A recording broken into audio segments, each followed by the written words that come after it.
In a world steeped in complacency and false self-love, most of those who claim to be confident are nothing more than fragile actors, easily broken and exposed. But what if I told you that true confidence, genuine and unwavering confidence, is a quiet, invisible, and almost dangerous force? Today, we will uncover one trait that distinguishes those who merely pretend to be confident from those who truly possess power. Confidence may be the most counterfeited currency of our time. You see it everywhere, in voices that speak too much, in hands that gesture too widely, in social media clamoring for attention. But what you observe is not confidence. It is desperation disguised with makeup, fear in a suit, a performance begging for applause.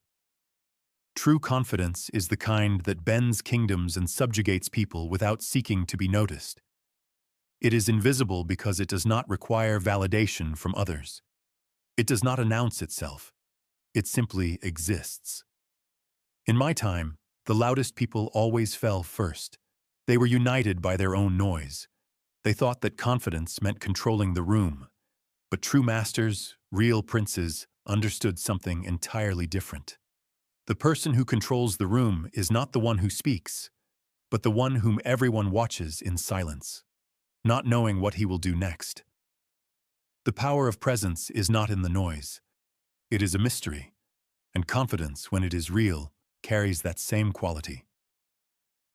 Authenticity, because it is complete, does not need embellishments, an audience, or applause. The truly confident do not shout about their victories. They do not flaunt their opinions as banners in a crowd. They simply move like someone who knows the outcome long before others even realize the game has begun. This is the difference between an actor and a strategist. An actor needs a stage. A strategist builds one. Ask yourself, have you ever seen a lion explaining that it is dangerous? It does not speak. It simply moves, and everyone else reacts. This is the essence of invisible confidence. It is unspoken yet undeniable. It resides within a person like a loaded weapon, invisible until drawn. Now listen closely. The person who speaks less in the room often holds more power than the one commanding it with words. This silence combined with presence creates anticipation, and anticipation breeds caution. When others are cautious around you, you control the situation. This is confidence, not the control of a dictator shouting, but the control of a chess master who makes one move and waits. And while others fidget, panic, and overestimate their strength, he observes.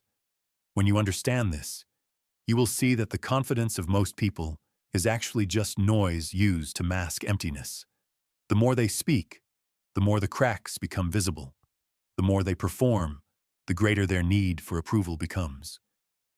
But true confidence does not experience such hunger.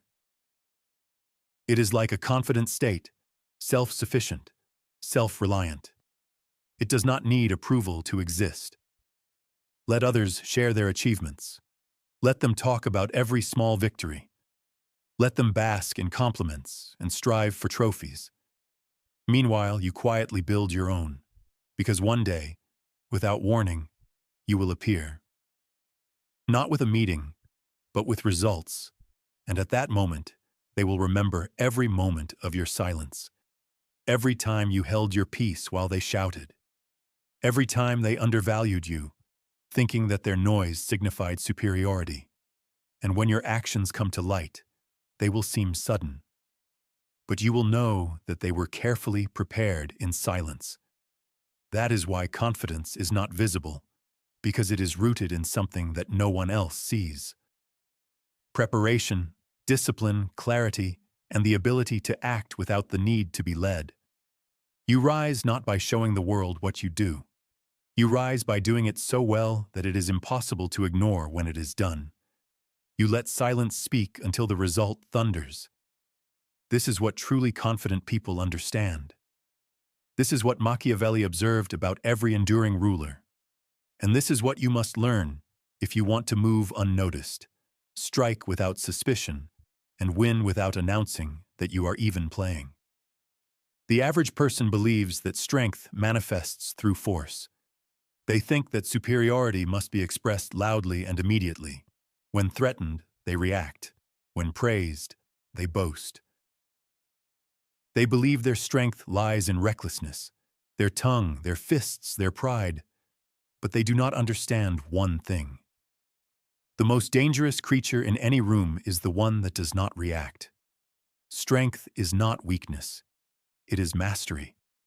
It is not the absence of power, but absolute control over it. Imagine a blade. A fool uses it carelessly. They wave it around, they cut, they show it to everyone. But a master holds it close until the perfect moment. They do not threaten, they simply wait. And when they strike, it is final. This is the essence of restraint, not suppression, but timing. Confidence in holding your power, not because you fear using it, but because you understand when it inflicts the greatest damage. A person driven by impulses is easily provoked. Call them a fool, and they will defend their name. Insult them, and they will demand attention. Challenge them to a fight, and they will battle on your terms. But a restrained person, you cannot budge. You cannot rush them, because they are not reactive. They are calculated. In the courts of princes and in the politics of power, I have witnessed countless people destroy themselves by acting too quickly, too emotionally. They believed that acting fast meant acting powerfully. But they lacked the discipline of delay, the ability to hold back, not forever, but until the moment of greatest advantage. Because one action does not lead to victory. Timely, precise actions always prevail. Imagine being publicly insulted in front of everyone. The crowd looks at you, expecting an outburst of anger. Your name is put to the test. Your pride is wounded. What will you do? If you react immediately, you confirm the insult. You allow them to dictate the pace. But if you remain silent, if you smile, nod, and walk away, you sow something much more powerful than anger. You sow fear, for now they will have to wonder what you are thinking, why you did not react, what you know that they do not. And in that silence, in that pause, you gain the advantage. This is the tactic of every ruler who maintains power. They do not react to every whisper. They do not fight every insult. They conserve their strength like a royal guard conserves gold, spending it only when victory is guaranteed. An uncontrolled person, a puppet tied to every emotion, every jab, believes themselves to be free. But in reality, they are a slave to provocation. The restrained person, however, first governs themselves, and by governing themselves, they begin to govern others.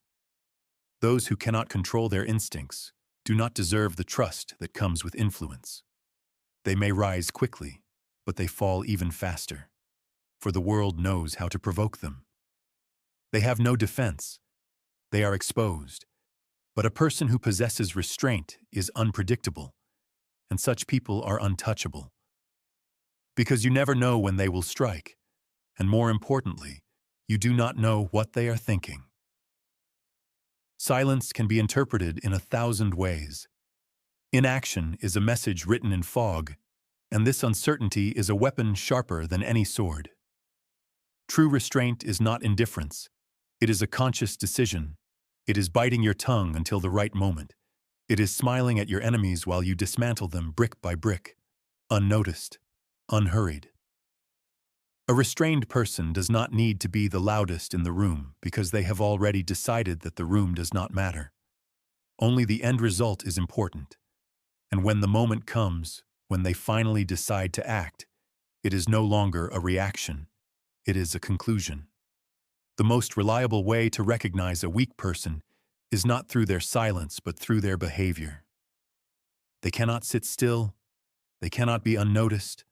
They cannot bear the thought of invisibility, so they compensate for it loudly and overtly. They must boast. They must perform. They must broadcast every achievement, inflate every gesture, showcase every ounce of value. Why?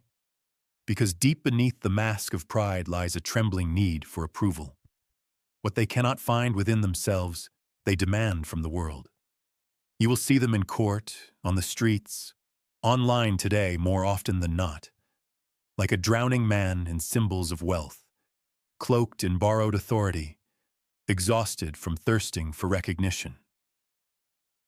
They speak not to inform, but to impress, argue not for the truth, but to protect the illusion of dominance, and the louder they become, the more fragile they are. They appear to be those who understand what power is. There is a particular tragedy in a person who tries to convince others of their confidence, for confidence that needs to be proven is not true confidence at all. In my observations of princes and impostors, I have noticed a singular intent. Those who proclaimed their greatness the loudest were the first to break under pressure. In moments of crisis, they sought applause instead of strategy, and when threatened, they reached for dramatic gestures rather than substance. Why? Because their strength was never internal. It was merely a costume they wore as long as the audience approved. Take away the audience, and they will collapse. Understand that insecure people, slaves to perception, do not live by strategy, but by reaction. Their self-worth is measured by external approval. When they are not praised, they feel erased. They are dependent on being noticed. But a truly confident person is ready to remain invisible because they do not need validation of their strength. They bring light themselves. Pay close attention to how the insecure speak. Their words are filled with self-references. I did this. I won that. I was the first. I deserve this. I am the best. This is not language. It is armor they are forced to wear because they feel vulnerable. Yet their armor is loud, and loud things are easy to pierce. True confidence is not a costume, not a voice, not a tone, and not a display. It is comfort. Comfort is the awareness that you do not need validation. Comfort comes from understanding that you may be underestimated, ignored, or even ridiculed. And still, you will emerge victorious because the outcome is in your hands, not theirs. An insecure person needs witnesses. It is important for them that their victory is noticed. Otherwise, it holds no significance. But a confident person strives only for results. They do not waste energy trying to impress. They are already impressive, and they know it, and that is enough. This is why in politics, war, and love, insecure people overexert themselves. They push too hard, talk too much, and demand too often. They cannot calmly endure uncertainty, so they compensate for it with aggression. But this aggression is not strength, it is vulnerability. And as soon as they are exposed, they cannot help but react. Stroke their ego, and they will follow you. Challenge their pride, and they will predictably respond. Ignore them, and they will pursue you. They are not leaders. They are reactors. Confident individuals do not chase. They attract. They do not declare their worth. They occupy positions where their value is evident without unnecessary words. True power does not lie with those who beg for attention, but with those who can walk away. With those who can sit in silence while others bustle about trying to draw attention. Those who know that the loudest person in the room is rarely the one pulling the strings. The strings are always held in quiet hands. The world deceives you, instilling the belief that confidence is a feeling, a mood that must be conjured each morning before the mirror. But this is an illusion for the weak. Confidence is not what you feel. Confidence is what you command. It is not a state of emotions. It is a state of mastery over yourself, over others, and over the situation. A truly confident person does not ask themselves, "Do I feel strong today?" Instead, they ask, "Am I in control of the situation? Am I in control of my words, my body, my environment, what others see, and what they will never see?" You may think that confidence comes from believing in yourself, and that is only partially true. Belief without control is a delusion. A fool may believe they can fly, but when they jump from a tower, reality will decide otherwise. Control means knowing the truth while still maintaining command. Confidence is then built not on fantasy, but on accuracy. You control your impulses, and others see you as composed. You control your expression, and you are perceived as wise. You control your time, and you are called a strategist. But none of this happens if you cannot manage yourself. The world is governed not by the fearful, but by those who know when to act, how to speak, and what to reveal. Confidence begins with discipline. The discipline to speak less than you know, to wait longer than expected, to remain calm while others scramble for possession. When you do not rush, they lean towards you. When you do not respond, they begin to doubt themselves. This is control. This is confidence. Those who depend on motivation are slaves to their moods. But a confident person acts independently of their feelings. They move according to a plan, not on impulse. The people I have studied, kings, generals, merchants who built empires, were not always the most charismatic. Many were cold, some were taciturn, but they all possessed one thing: complete self-governance. When they were insulted, they measured their silence. When they were flattered, they guarded their pride. They never allowed the moment to dictate their response. They dictated the moment. People confuse confidence with ease, but true confidence often feels like tension, because it means resisting your worst instincts. It means smiling at betrayal, shaking hands with rivals, sitting calmly in a storm, because you decide when to strike. Not emotions, not fear, not ego. And so confidence must be built, not wished for. Build it in how you speak with clarity, not noise. Build it in how you walk, not quickly, not slowly, but confidently. Build it in what you do not say, in what you do not show, in what you hold within yourself. A self-confident person does not need the room to change for them to feel safe. They adapt to the room and then shape it from within. They do not need to dominate immediately because they know that control is gained gradually, not seized in chaos. He can sit at the same table with his enemy and offer wine, not because he forgets, but because he calculates. Not because he forgives, but because revenge is most satisfying when served under control. Confidence is not found in the declaration of one's worth, but in the knowledge that your worth is inevitable when your work, your mind, your name, when all of this is too substantial to ignore. You do not need to shout. They will feel your presence even before you speak. They will await your decision even before you move, and they will adjust to you because they sense that you are in control, while they are not. That is why most people pretend to be confident, but crumble when circumstances change. Their confidence was a suit for fair weather, but true confidence carries control like armor through chaos, through doubt, through betrayal. What they control remains untouched, not themselves, and by mastering themselves, they inevitably master the world around them. Now you understand. Confidence is not a roar. It is the silence before the strike. It is not found in noise, attention, or display.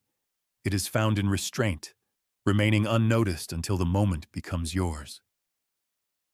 It is not in enhancing your strength, but in never needing to do so. Those who are truly confident do not chase after accolades. They do not explain themselves. They observe, wait, and shape the battlefield before others realize that the war has begun. They do not react. They manifest. They do not compensate. They hold. They do not seek control. They are control. Confidence is not a suit, not a speech, not a mood. It is preparation, discipline, the restraint of time, worn so close to the skin that it becomes invisible. And when the moment comes to act, they act without hesitation, without doubt, without noise, because they have already won long before they moved, and the world will only learn of it when it is already too late to stop them. This is the confidence of kings, conquerors, those who rule in silence. This is the confidence praised by Machiavelli. Not the kind that demands attention, but the kind that bends reality without raising a voice. Welcome to true power. Now learn to wield it.